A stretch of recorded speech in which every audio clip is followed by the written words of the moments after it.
All right, right back here, the Seth Williams Show with Chris Aiken, live on CMSTV.net. That's right.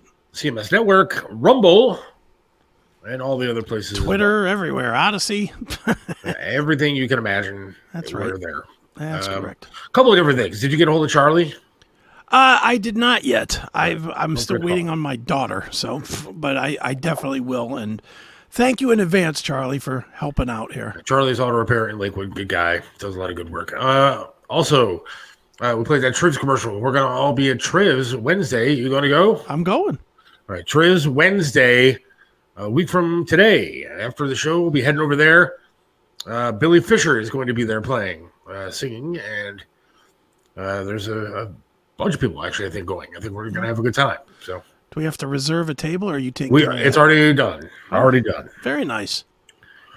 The lovely Sandy took care of that, so we're all going to have a good time. So I can get called a Nazi with you to my face.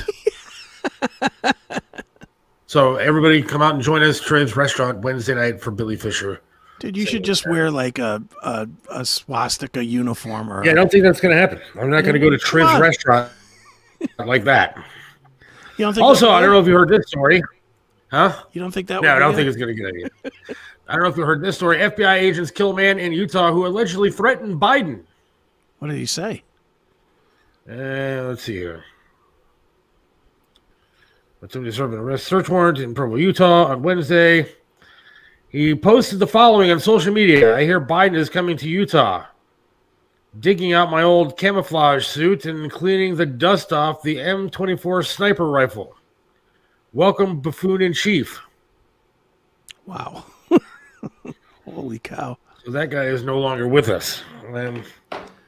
I'm telling you, man, that I do not condone, endorse in any way, shape, or form. All right, I'm not saying that.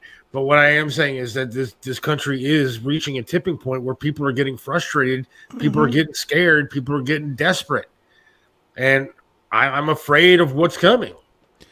I don't condone what that guy said on social media. You shouldn't be saying that kind of stuff. You shouldn't be doing that kind of stuff. However, I think that we are getting to the point where people are really starting to well, people are frustrated. Yeah. People are frustrated, and people are not, you know, say what you will, people are not going to just give up their rights willingly. You know, there's what's the saying about you know, it's something to the effect of freedom. How good is freedom, or how free is freedom really? Something to that effect. You know, are we really free? And if we're not really free, then what's the point? What's the point of sticking around? You know, if we're gonna be puppets or prisoners or whatever, you know, there's no real reason to stick around. And I get it. I don't necessarily agree with all of it, but I would love to know, like in that story there, the circumstances of the shooting. It's not that he posted on social media and somebody came up to him in front of his laptop and shot him. No, but it didn't say in the article, to be honest with you. Yeah, I'm sure there's probably something to the effect of they came to his house to talk to him or something, as he tried something, as they're supposed to, and he shot through the door or something. So they whacked him. And you know what? Honestly, I have no problem with that, to be honest. I wish they would have done the same to what's her name? Kathy Griffin. Yeah. When she was holding up the Trump head, they should have put a bullet in hers. You know, same way. You know, that's the one thing is, look, it's okay to call Biden a puddinhead or an idiot or whatever. It's another thing to threaten the man, because he is our leader. As much as we hate him, I hate him. I can't stand him. But I certainly would never say, let's shoot him. You know, that's more than, you just don't want to say that about anybody. Yeah, really. Call the Nazi again. Oh, I think he's fucking with you now. I know. And then Sandy said it's not from her. She's going to call me a racist, not a Nazi.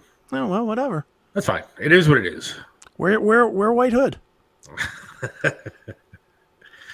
There will be another January 6th. There might be that insurrection with no weapons where they tried to take over the government with cell phones. Yeah. As they walk through the Capitol. Yeah. Most times that's called a march. But now it's called an insurrection. Actually, most of the time it's called tourism. Yeah, exactly. But a real one this time. Be ready. Yeah. I'm telling you, people are getting fed up. They are. And, you know, and if something breaks loose, then something breaks loose. I mean, you can't fear it. I mean, that's the only point I'm trying to make today. I know I'm trying to be a little bit calmer head, which is rare for me, but you just can't fear it. You can't, you know, if something goes down, you just be ready and you do what you got to do. You protect your family, you protect yourself, you know, and so, whatever that means. Somebody posted on Facebook today. I'm not going to say his name. Because it is, you would probably know who it is. Okay. I'll text you who it is. Maybe okay. You probably know. But he had on Facebook an article about LeBron James. Okay. And this is from NBA highlights. No father, no education, no training, very few role models. They handed this young dirt poor kid $420,000 per week at the age of 18. Married his high school sweetheart, never arrested, never used drugs, never humiliated his spouse. No stories. Never in the news for so much as a parking ticket. Excellent father, blah, blah, blah, blah, blah. Continues on. And the guy who I'm talking about here posted, amen. Nothing but class from day one. Yeah, ask any waitress that's ever waited on him how classy he is. Right. Number one, the tipping thing is ridiculous, and people know that to be a fact. It's not a rumor. I mean, it's just fact, and people know that. Yeah. Also, how about we talk about the fact that when the cops were doing their jobs, he put a tweet out saying, "You're next," with an hourglass over top of the cop that was involved in something when the cop was justified for what he did. You want to talk about anti-police hate from a guy that's supposedly a role model towards children? When kids look up to him and have his Twitter account, and that's what they see? Well, he's a hardcore police. And he's a hardcore racist. I know there's allegedly you can't be a racist if you're black, but he is. So what did I do? I posted on there the article from where LeBron said, you know, "You're next," with the hourglass and a picture of a cop. And I get, of course, Fox. They probably made this story up. So then I took the article from NBC, I took the article from ABC, and I posted it on the site as well underneath this woman's this comment to me. I mean, this is the kind of people that we're dealing with. No. They don't want to deal with facts. They don't want to deal with what's actually going on. They're blinded by this. You have a school that dumbass LeBron started that literally nobody can read or complete a math test. And he's the savior for children in Akron for starting a school that nobody can graduate. Yeah, it's not good. He hates police. He put it out there. And you know what? To answer a lot of those points all in one sentence, you know, all those points that you read off about, you know, no statements, no scandals, no this or that. We know from living in Cleveland how coddled this guy has been. Absolutely. The media will never say anything bad about LeBron. They didn't say bad things about LeBron when he embarrassed the city and left. They didn't. The local media was like, well, he's got to go and do what he's got to do. Triv did.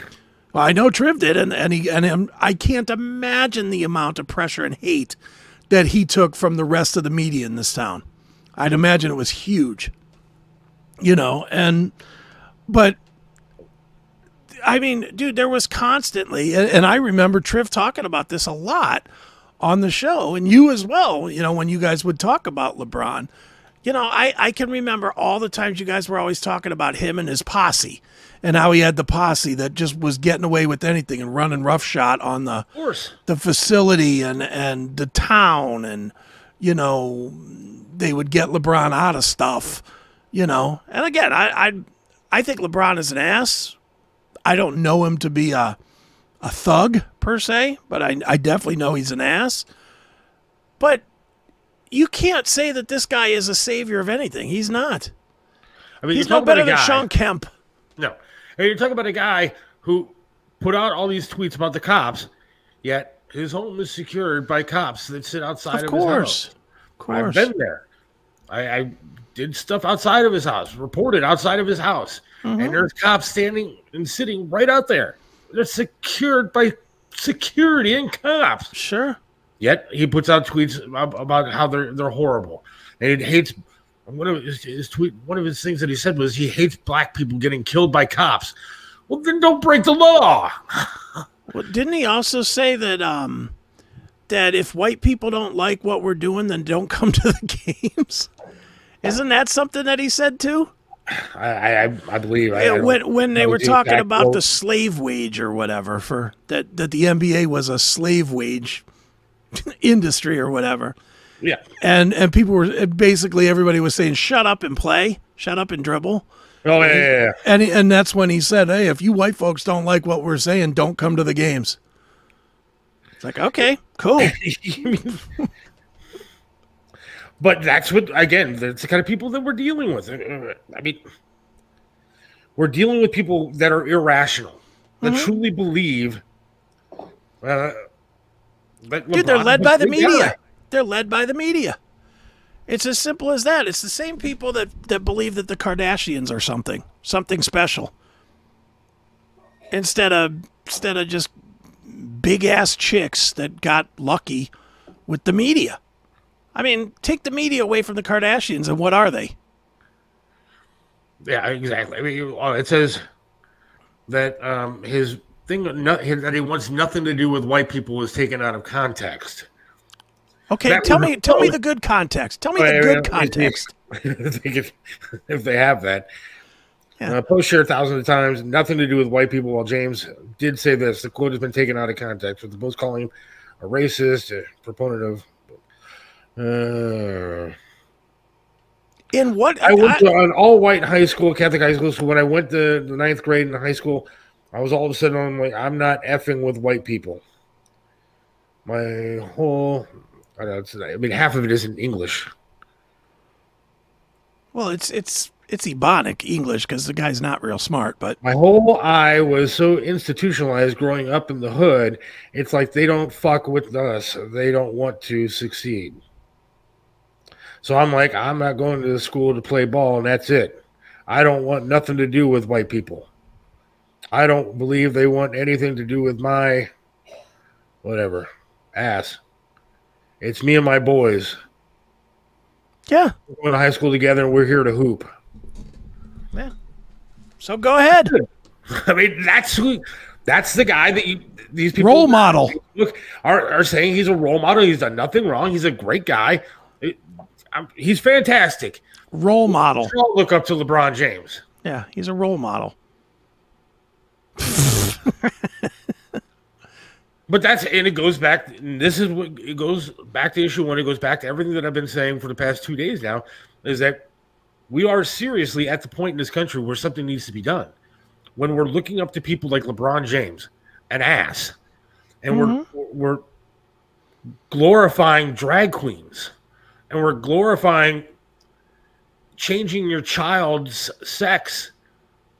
When we are having doctors come out and say that men can get pregnant and menstruate. Yeah. When we're having men playing women's sports and beating little girls in competition. And there are people shouting down and yelling names at little girls as they go into court today to sign a bill to promote women playing against women. And little girls are being called names. We're at a tipping point in this country where something needs to change. And the left is wrong. Yeah, they are. Well, but people are wrong, too. I don't want to just list... I think throwing a blanket over the left, wow, that might be a great idea, and then throwing it into a river. But, you know, I think that that's a little too broad-brushed. I think people in general are led by the idiot box. And let me use an exact example. You know who one of the most beloved people in this country is today? And I mean beloved. Snoop Dogg. Do you agree? Yes, absolutely. This guy killed somebody on purpose. He and then wrote the song about it. Murder was a case that they gave me. He murdered somebody, and now he's the host of the new Joker's Wild or whatever. You know, it's like this guy killed somebody. Look at the love, if you watch NFL football, that Ray Lewis had and still gets. Ray Lewis killed people. And we just ignore that. We just ignore it. When everybody was coming down on Ray Rice, back when Ray Rice knocked his girl out in the parking garage or whatever, what was the media say? Half of the media, half of society was saying, "Oh, you're being too hard on the guy. He just had one mistake."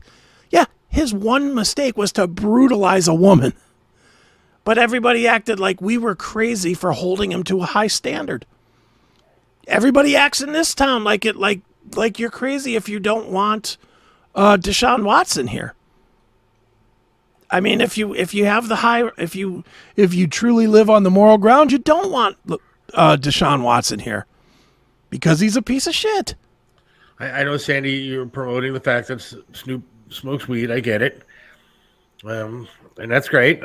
That's fantastic. But most people that smoke weed don't go killing people. Yeah, not normally. You can have your weed and enjoy it, but killing people is still not cool. I smoke weed.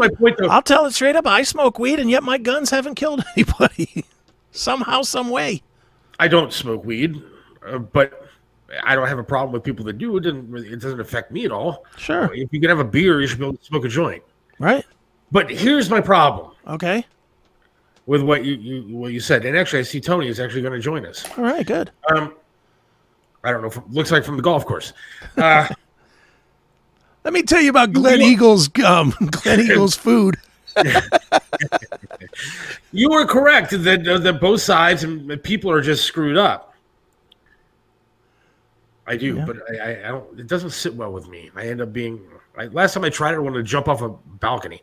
But anyways, you have to start choosing sides because, unfortunately, there was a person on the show who believed that we could all just sit somewhere and just be happy together. But that's not going to happen. It's never going to happen. Right. So when the battle breaks out of good versus evil, right versus wrong, you have to pick a side. So which side do you want to pick? I know which side I want to pick. And it's not the left. The agenda of the left is not what I want to pick. Right. And so you have to pick a side at some point. I mean, I don't want to pick the side of imaginary global warming with this climate crisis that hasn't happened in the decades that they've been talking about it. Right. I don't want to pick the side of killing babies. I don't want to pick the side of drag queens and reading to our children and teaching them that kind of. I don't want to pick the side of mutilating genitals of kids 8, 9, 10 years old. I don't want to pick the side of an open border that lets millions of people just cross freely in and that are taking advantage of the system here. I don't want to pick the side of that kind of stuff. I don't want to pick that.